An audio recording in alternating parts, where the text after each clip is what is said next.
Here,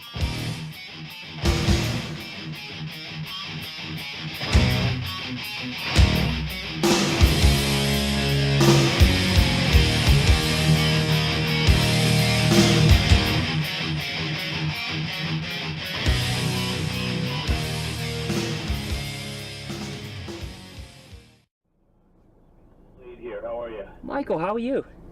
I'm good, man. Hey, man, first thing I got to say is it is really an honor to speak to you, man. I'm a huge fan. Well, thank you. Likewise, I appreciate that. Hey, I wanted to start out, with a little Stryper story. I remember the first time I heard you guys, 1985. Soldiers Under Command. Just dropped. And the huge sound and everything. And when I started to, become a fan of you guys, and going on to, when To Hell with the Devil hit in '87, I was just graduating high school. And, when I was graduating, it was kind of like, it was a different time. I was leaving school, and it was kind of, stressful, and, moving on with life, and you didn't know, where you were going at that time, Sure. Yeah. But, I'll tell you what, you guys and that album got me through that, and I'll always remember that. Well, man, I first of all thank you for sharing the story. Sure. I've talked to a lot of people over the years who have similar stories, and that's the amazing thing about music. Music, obviously, music in general, but then you add the message to the music, and it's so much more powerful. Right. And it really has an effect on people in a positive way, and helps them get through points of their lives or situations or whatever it is. And it's always incredible to hear, and that's the exact reason why we do what we do. We love music, but the cake, the music is the icing, but the cake is really touching people, reaching people, having that type of effect on people. So it's amazing. That's really awesome. Right, and it's neat to to be able to to tell you that after all those years, because you kind of tie back life experiences to music, like you said, and those memories, and it's it's things that you hold on to the rest of your life with. You do, you really do. It's a deep implanted memory that doesn't ever go away, and the bad memories too. We all have those too, right. And right. Hopefully those help us all to rise above and to be stronger people. But yeah, man, it's a big deal, and we take it very serious, what we do and how we do it. And with every album we make, every song we write, it's important for us to always acknowledge that, remember that someone's going to be listening to this, and it could change their lives.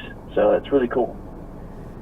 And that was another thing I want to bring up, after we, just mentioned that right there, is, you guys, and Stryper have always been a band that's, been a notch above, at least to me musically, and the spiritual aspect of it, is tremendous. And what I always liked, about what you guys do is, you deliver a good positive message, but it's with when you bring the metal side to it, it just seems like it just flows so perfectly with you. And how is it that you as a band incorporate that message into metal? I mean, is it just something that you guys just do naturally, or is it something you work with? We played rock and metal long before we were Christians. So, I became a Christian at the age of 12, but then I fell away, got out of the church, and just was living a whole different life and lifestyle. Right. So was Robert. And, we walked away from that for a long time, and then we came back to it, rededicated our lives when I was 20. He was 23. So from that time between 12, 13, all the way to 20, so for 7 years, seven strong years, I wasn't living a life at all. And, But I was down on the Strip in Hollywood playing Gazzarri's, the Troubadour, the Whiskey, and playing rock and playing with Rat, and Motley Crue was down the road playing at the Troubadour while we were playing at Gazzarri's, and Wasp, and all these bands. at the time that hadn't really blown up yet and made it, so to speak. Right. And so that's my life. My life is that style of music and, you know, what goes along with it. And once we rededicated our lives to God, to Christ, it just all fell into place. It was real easy to rewrite the lyrics and write new lyrics and make everything related to and stand for what we were all about. And so it fell into place. It was very easy. And the way you guys, you know, bring that off live as well too, because I remember, you know, we saw you the first time in, you know, with that To Hell with the Devil tour with Hurricane here in Pittsburgh, and then, you know, In God We Trust. I remember we had a friend that was, he really wasn't a Stryper fan, and we had an extra ticket to the show, and you know, and we told him, I said, hey, you're going to love these guys, trust me. I said, just take the ticket, it's free, come to the show with us. And, you know, it was funny, now he's a fan. I'll never forget it, because you guys rocked the place, and, you know, it's just amazing to be able to, you know, to see, you know, somebody like that transform, you know, into a Stryper fan, which is cool. It really is, and there's a lot of them out there. You know, people, I think it's par for the course, and it goes along with what we do, and that is to be under the microscope and judged and not well received and or respected or accepted. And, you know, that's just the way it goes. When you stand for God, instantly you've got a big hill to climb. Right. And you'll be climbing that hill your entire life. That's never going to change, and nor should you want it to change. But, you know, it's always really cool to see those people that don't like you or who aren't fans, or even go even further and just flat out hate you. You know, they say really terrible things about you or the band, and then you realize that they finally come see you perform, and then they're won over and they become fans. That's happened a lot of times over the years to a lot of people, and some people that you would never think would ever become a fan. I mean, some pretty dark people. Right. And, you know, they're into like some dark stuff, and then they come see the band and they become fans. Pretty cool. That is cool. That is definitely cool. And recent news, you know, I know you guys brought you know, Perry on board as a new bassist and everything, which I think is a great choice. I thought the guy was amazing in Firehouse for a lot of years. How did that process come about, and what made Perry stand out to you guys? Well, you know, everybody knows we parted ways with Tim, and you know, we just went our separate ways, and we were looking for a bass player, and the interesting thing is this time around we were looking for a permanent bass player. Right. So it's not that we were just kind of thinking it through quickly and saying, you know, this guy might work, and this guy might work, and this guy could work. It wasn't like that at all. The mentality was, okay, let's find someone that's going to be with us for the rest of our career, and that, you know, is going to be a team player, and who is going to enjoy being a part of this band, and we're going to enjoy having him be a part of the band, and we're going to stick together like a glove and a hand for the rest of our career. That was the mentality. So, you know, we talked to a few different bass players, not many, and we wound up flying Perry in. He was suggested by our co-manager, Dave Rose. And to be honest with you, prior to that, I hadn't thought of Perry. Of course, I know about Firehouse, but I had never thought about Perry. And when he was mentioned, in the back of my mind, I thought, God, that's perfect. Right. Because Perry still has the look. He's got his long hair. He's been playing country music, but he's got that rock and roll look and that vibe. And he's a great bass player and a great singer. And he's known in the business for being one of the best harmonizing harmony vocalists, background vocalists in the business. Right. And I just never thought about that. And when Dave mentioned him, I thought that's perfect. So we flew him out, we met him, and once we met him, we all knew, like, this is the guy. Because he's got this really sweet spirit about him, and you can tell he's one of those guys that is going to defend the band and not, turn on the band. You can just instantly feel it when you meet him. He's just got that sweet spirit, and he's just humble, and he brings joy into the room instantly instead of sucking the joy out of the room. Right. And so he was perfect, man, and we made the decision. We knew it right when he walked through the door, although we didn't call him and tell him officially until 2 days later.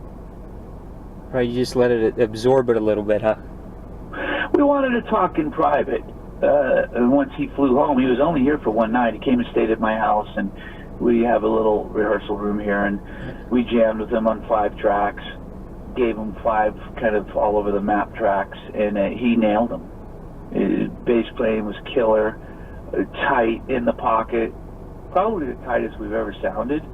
And even though there were a few mistakes made by all of us here and there, including Perry, it was probably the tightest we've ever sounded at a first rehearsal. And then he sang and just nailed the parts, the high parts. Right. And we're looking at each other, kind of grinning, like, wow. and it just worked, man. It clicked, and he was the guy, and he is the guy. And with everything that you guys do song-wise, I mean, there's so many harmonies in there, and that's one of the the trademarks of Stryper. I mean, when you guys put out a song, I know who it is right away. I mean, you guys are able to incorporate the the melody, the melodic side, the heavy side, but those vocals, and you nail it live too. That's one of the great things about the band.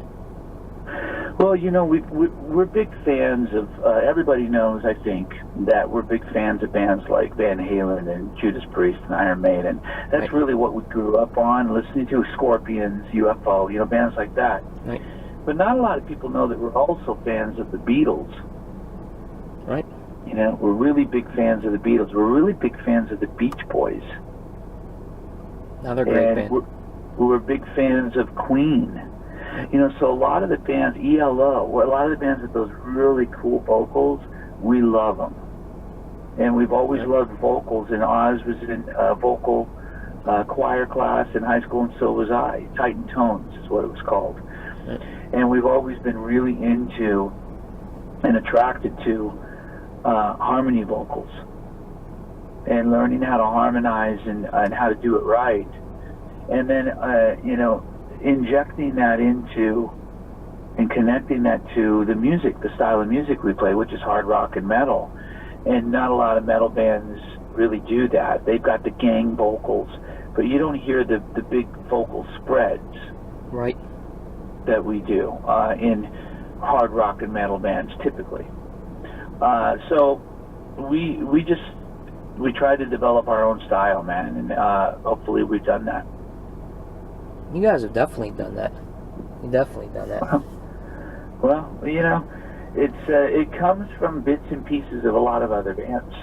You can probably hear little pieces of Van Halen in us, and little pieces of Journey in us, and Queen in us, and Boston in us, and Iron Maiden and Judas Priest in us. I mean, those are all the bands that we love and grew up on. All great bands too. That's and that's such a diverse group. I mean, it's hard rock and metal, but it's a like you mentioned, like ELO and bands like that. I definitely hear that, and now that you brought all that up, to be able to tie it all together, it's pretty cool to hear that. It is, man, and it's just we've always been a band like all of us. Where if you went to a Stryper rehearsal room, and we were hanging out, drinking coffee back in 1980 or 81. Right. You'd hear us on the big boom box blasting Iron Maiden, and then you'd hear us pop in a Journey cassette, Right. Because we love Journey. And then we'd pop in an ELO cassette, and then a Boston cassette. I mean, we just appreciated really good quality music and vocals, guitars, and songwriting. And so it wasn't just about metal for us. And all the metalheads out there probably thinking, oh, I knew it, you know. Those Stryper guys, man, they're wimps, you know, whatever. But we're just about good music and good bands. And you brought that up, you know, and you say that, you know, mentioned that the people would honestly, you know, say something about all those guys are wimps, but I think you guys are, you know, just as heavy as any band could be. I mean, you got that good, strong side to you, you know, to counteract the melody and everything, or not counteract, but you know, it meshes well with the melody. I think you guys do it well. Well, man, you know, thank you very much. We try. We work hard on it. You know, we don't take it lightly. We take it very seriously. And when you come to a Stryper pre-production or a rehearsal, you're going to sit there going, wow, these guys work hard. And, you know, we'll go over a part for 2 hours and just get till it's right. We don't just go in and blow through the song and say, it's good enough. You know, we've never been like that, especially me. Right. I've never been like that. I'm all about getting it right. That's why when I joined Boston, I loved it because, you know, we did like 3 weeks of rehearsals every day from noon to 10 o'clock at night. And I loved it. I was like, yeah, this is the way to do it. Right.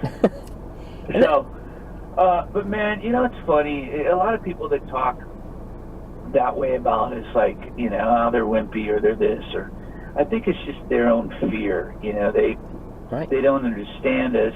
And because of that, maybe they're fearful of us. And that's a natural, instant reaction, is to be, you know, defensive and dramatic and whatnot. And that's cool. But 9 times out of 10, you know, it's someone that says we suck online, you know, isn't even familiar with our music. Right. Or they haven't ever seen us. Like your friend. You brought your friend with you. And you know, I think once people see us, unless they're deaf or blind, they're going to be won over, and they're going to realize, wow, these guys actually might not suck. Right.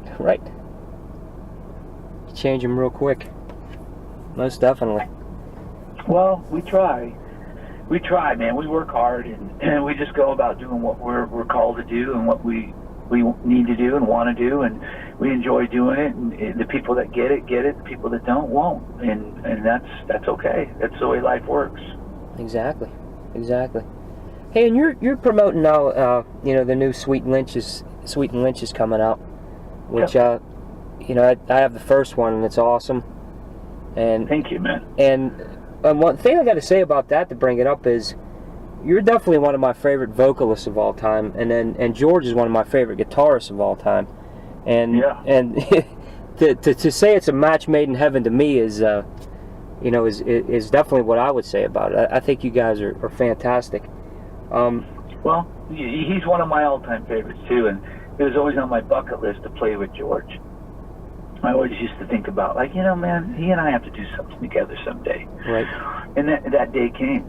And I asked him, he said, yes, absolutely, and we did it, and we've had a great time doing it. I think we've made 2 really outstanding albums we're both very, very proud of and very happy with. And the first album was cool. This album, I think, might be even a little cooler in the sense that it's a little bit more raw and in your face, and we stretched out a little bit more and did a few things we didn't do on the first album. And we're excited for people to hear it, man. And, you know, I think there's going to be more. I think there's going to be a 3rd and a 4th and a 5th album. There's no reason why there can't be. That's great to hear. That is great to hear. And when you do a project like that, Michael, you know, when you go into, you know, the writer, being a songwriter for Stryper, and you go into a project like with George, how do you approach an album like that? Do you approach it any differently than you do your songwriting for a Stryper album, or is it just a... Oh, yeah. I mean, the way I approach the Sweet Lynch album is usually I write, like for my solo albums and the Stryper stuff, I write almost everything. Right. And it's just it's an easy way to do it. I know what to expect. I lock myself in a room for a week and come out and there's 11 songs or 12 songs. and then we fine tune them. You know, we fine tune them in pre-production and stuff. But I mean, that's just kind of, that's how I work best. Right. Under pressure, I take my computer with my drum program and my iPad with my guitar, app and my speakers, and I go in a room and just stay in there for a week. Now with George, as producer, what I wanted to do was I wanted him to write the music and I would write the melodies and the lyrics. And I reached out to him and I said, dude, you write the music, send me all the ideas, then I'll write the lyrics and the melodies and then tweak the arrangements. And that's exactly what we did. He went in his studio, they came up with these ideas, sent them to me, and I said, this one's great, I love this one, this one, let's give me something a little bit more like The Hunter by Dawkins to replace this one that's just and then he would send me like Dying Rose. Right, great song. He sent me that song. I'm like, dude, this is amazing, I love it. And then I wrote the lyrics and the melody to it. So that's the way we worked together on both albums, and it was really a great process and a great format and perfect way to do it. As far as that collaboration, Michael, are you guys going to do any live shows together? Is that something that's going to happen eventually? I certainly hope so. I would love to. We've talked about it. It just hasn't actually happened, but we're trying to make it happen, and I would see no reason why we can't go out next year in 2018 and do at least a 2 or 3 week run. Maybe, most likely when we do it, it's going to be, like special engagements, select few cities, hit major towns, and go out with Brian and James, the original lineup, and just kill it, and do these songs live so people can say, all right, we witnessed that, we saw that. I don't think it'll be an extensive 3 or 4 month tour or anything like that, because I've got Stryper, an album coming out in April, the new album, and then we're going to be touring heavily next year as well. Definitely looking forward to that. Yeah, we are too, man. It feels like it not just a new chapter, but a new book, and man, we're pumped. I mean, it just feels refreshing. We feel recharged, like 1,000 pounds of weight have been lifted off of all of our shoulders. So it's exciting. And as you as an artist, I know you guys, you get to see the broad spectrum of fans and what the music business is doing right now and everything. How do you feel now as an artist? When you play a live show or bring out a new album, are you starting to see the changes? I mean, I know there were some heavy changes, over at least the last 10 years. But it seems like it's starting to come around again, and fans are starting to, be more receptive, and you're starting to see some younger people out there. Are you starting to see that as well? Absolutely. I mean, there's a lot of younger people coming to our shows and wearing Stryper shirts, and there a lot of times, because I'll stop and talk to them and have fun with them while performing, and they'll say, yeah, it's my parents' shirt, it's my dad's shirt, or my mom's shirt. And they're there as kids, as fans, wearing those shirts, and it's just so cool to see that their parents brought them up on Stryper, and they love Stryper. It's not like they were forced to like Stryper. They actually like Stryper, and they're there singing the words to every song and jumping up and down, and they're true fans. It's really cool. That is cool to see that. It's good to see that younger generation is starting to come around, to carry the torch and support you guys. It is. It's amazing, and it just kind of reminds me of the fact that there is hope for for this music, because it's some of the best music, the 80s, specifically hard rock from the 80s. It was just all about great songs and great performances, and to see these kids realizing that and acknowledging that and respecting that is really awesome. So yeah, there is hope, man. We're keeping it alive, and we're trying to continue to do so, and we're gonna keep doing it, man. We're gonna keep making albums. We're gonna keep touring and waving the flag and carrying the torch. We're not gonna stop. I'll tell you, as me as a fan, you know, I'm proud of the music. You know, I'm proud of growing up in that time, and really, I want to say thank you to you know, to yourself and the rest of the band for, you know, doing what you're doing and actually making this a part of my life. I mean, it's a major part, like you said in the beginning of the interview.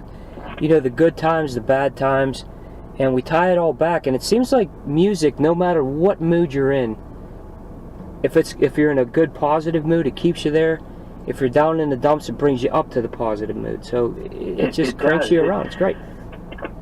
Music is something that really reaches our soul and our, you know, our deepest depths that we don't even think of, and it touches us. It's got a lot of emotion, and it can bring us out of a bad situation, and it can make us smile again, and change everything about our spirit and our attitude, and you know, and that's the beauty about music. It's just such a powerful tool, and we see it that way, and we'll continue to use it as such. I mean, it's a great way to get the word out, you know, and inspire people and encourage people. So we're going to keep doing that. Absolutely. Hey, and I know we only have 30 minutes, correct? Well, I think it's actually 20 minutes, believe it or not. Oh, okay.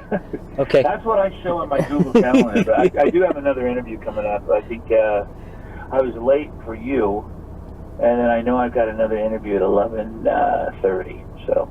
Okay, so we're about ready to wrap it up. But well, we're good. I mean, ask another question, man, or okay. two, and we'll finish it up. You know. Well, what I wanted to end with is I wanted to ask you is you know, Stryper, you know, to me, is a band that, you know, you guys kind of changed, you know, the way that the metal music genre was. I mean, it was classified as, you know, dark and everything, and I think Stryper really brought it to, you know, the mainstream, to see, you know, the positive side of metal. And what I wanted to ask you, Michael, what do you want Stryper's legacy to be? You know, when you look back and you say, you know, hey, this is going to be the last show that we play, or this is the last time. You know, when you look back, what do you want Stryper's legacy to be for you? Well, obviously, you know, for people to remember and look back on all the lives that were changed through Stryper in a good way. And I mean, like, people who were suicidal, people who were drug addicts, people who were alcoholics, who are now pastors of churches, and, you know, they just completely turned their life around because of Stryper. And hearing Stryper and, you know, being moved by the message. So that's one thing. The other thing is that we never wavered. You know, we, like us or not, like the sound or not, like the style or not, like the look or not, whatever. Right. And one thing you can't take away from us, and hopefully most everyone should respect, is we've always stayed true to who we are, and we've always stuck to our guns. You know, even if the world was against us and we were getting spat on and food thrown at and whatnot, we never wavered. We always stayed true. We never walked away from who we are. Right. And we certainly could have many times. Right. And, you know, there's something to be said for that. And we're still here. You know, we're still here. We were the, you know, quite possibly the underdog in the band that would have been in the high school, you know, what do you call your book, your high school book, your like the program, not the program, but whatever it is. At the end of the year, you get, and everyone signs. Yearbook. Yearbook. That's it. Sure. That's the word. Yearbook. Your high school yearbook. You know, we might be on the back page with the photo of the band as most likely to not succeed. Right. Because we were against all odds. Right, right.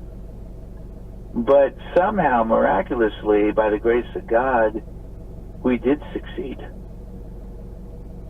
Right. And we're still going. Right. When many bands aren't, or many bands have changed their sound or their look or their message or their members, and we've changed a few members through the years, but we're still going and going strong and putting out good music, quality music, and we haven't compromised anything when many other bands have. And there's something to be said for that. So whether anyone wants to admit it or not, there is. And hey, man, we're very happy about that. It's very cool. I agree with you, and I know in concluding here, I just want to say, Michael, God bless you for what you do. I appreciate what you do, and I know the fans do, and just keep rocking, man, because we're listening, and you have a fan here for life, not only as a musician, but as a person too. I mean, I respect you guys for what you do, and I'll always be out there, following what you're doing and sticking by you. And thank you for doing it, for giving that to us. We'll keep doing it, man, until we're gone. And because of people like yourself, we're able to do it. So thank you. And we really appreciate the support. Never take it for granted, ever. And God bless you. And hopefully we'll see you out on the road next year. All right? I hope to see you guys in Pittsburgh, man. Absolutely. Yes, sir. Thanks, Michael. Okay, man. Have a good one. Thank you. You do the same. Thank you. Bye-bye. Bye-bye.